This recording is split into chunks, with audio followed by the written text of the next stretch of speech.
What's cracking, guys? Bruce Matson here, your host show of Metric Scout Fantasy Football, and we are going to continue on with the Prospect Profile Series. Today we're going to be talking about Brian Robinson, a very interesting running back prospect. He was a 4-star recruit coming out of high school. 247 Sports had him ranked as the 8th best running back in the 2017 recruiting class. Freshman season, we didn't see much out of him. Rushed for 165 yards and 2 touchdowns. At Alabama, they had Damian Harris, Josh Jacobs, and Najee Harris for him to compete with at that time. Sophomore season, same thing, just a little tiny more. 272 rushing yards, 2 touchdowns. Again, Damian Harris, Josh Jacobs, Najee Harris was there for him to compete with 4 touches. Junior season, 2019. Increased the workload, the yardage a little bit, 441 yards, 5 touchdowns. Najee Harris that year was the team's lead back.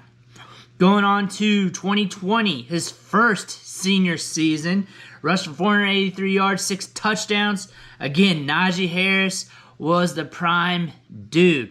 Then we came into his second senior year, his final year at Alabama in 2021, and this is where we saw him blow up, be productive, and do a lot of good things. Here, he rushed for 1,343 yards, 14 touchdowns, had 296 receiving yards and 2 touchdowns through the air, over 1,600 total yards, 16 total touchdowns, 3.28 yards after contact per attempt, and 61 missed tackles forced. At the combine, he didn't really do too bad. He didn't blow it up either. He measured at 6'1", 225 pounds. He ran a 4.53 40-yard dash, which equated to a 106.9 size-adjusted speed score, which is 85th percentile and 9th best among all running backs at the combine.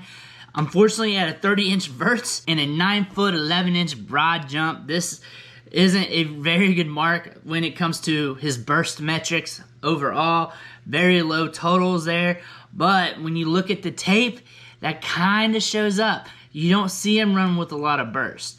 Once he gets up to top speed, though, he's a nightmare to tackle. He's got good size. The thing about him, though, he's very fluid. He's got good footwork. He moves laterally very well. He's got one hell of a jump cut. For a guy his size, he's very agile. He's very nimble in the open field. That's what you want to see with a running back. He's got something to his game, and he doesn't have the burst, but once he gets it to that second, third gear, he's got a little bit of pop. That size-adjusted speed shows up on film. Not bad at blocking. Does a good job at that. Will get on the field. And when it comes to his overall Dynasty fantasy football value, we're going to be looking at his draft capital. And I would not be surprised if he gets drafted in day 2, whether it's late second round, somewhere in the 3rd round. I would not be a surprise to me at all if he gets drafted day 2. 1, he's got the Alabama helmet, and teams are willing to pay the Alabama tax. 2, he had 1,600 yards this season, 3 down back, 3 down size. And I could see teams paying up for that. I could see that. It's an interesting profile here. He's an older running back, had 5 years at college, but still has got some things in his profile NFL teams will be interested in. He's a guy that can grind it between the tackles. He can catch it a little bit out of the backfield. He's got a little bit of wiggle. And you know what?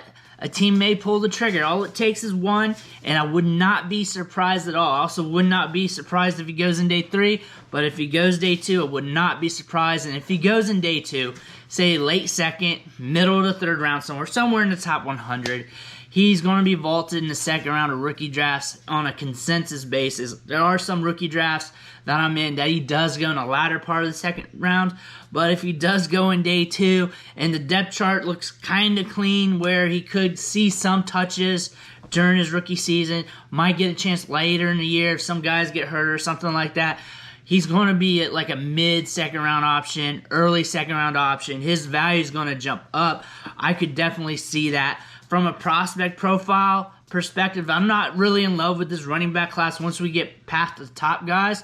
But if he's getting draft capital, if he looks like he's getting the opportunity early in his career, I'm down to pay him at cost. I'm down for that. Maybe a little bit more, maybe a little bit less, depending on where my guys go. I'm not bumping him up too much. I'm not jacking him up. But I also noticed there's some good things in his profile that will allow him to be serviceable in fantasy and catch the ball a little bit on the backfield, can hold it down for 3 downs, got some size, got a little bit of wiggle with that, draft capital's there. Then we got something interesting to play with. Again, draft capital is going to be the key driver to Brian Robinson. I would not be surprised if he gets drafted in day 2, either round 2 or 3. Wouldn't even be surprised if he's in the back half of the 2nd round. That would not cause my jaw to drop because I could see an NFL team paying that Alabama tax. Would I agree with it?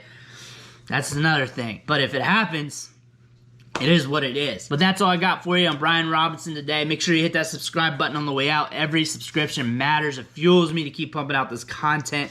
Fuels me to keep going over these prospects with you, going over the mock drafts and everything else. Again, I want to thank you, and I'll catch you next time.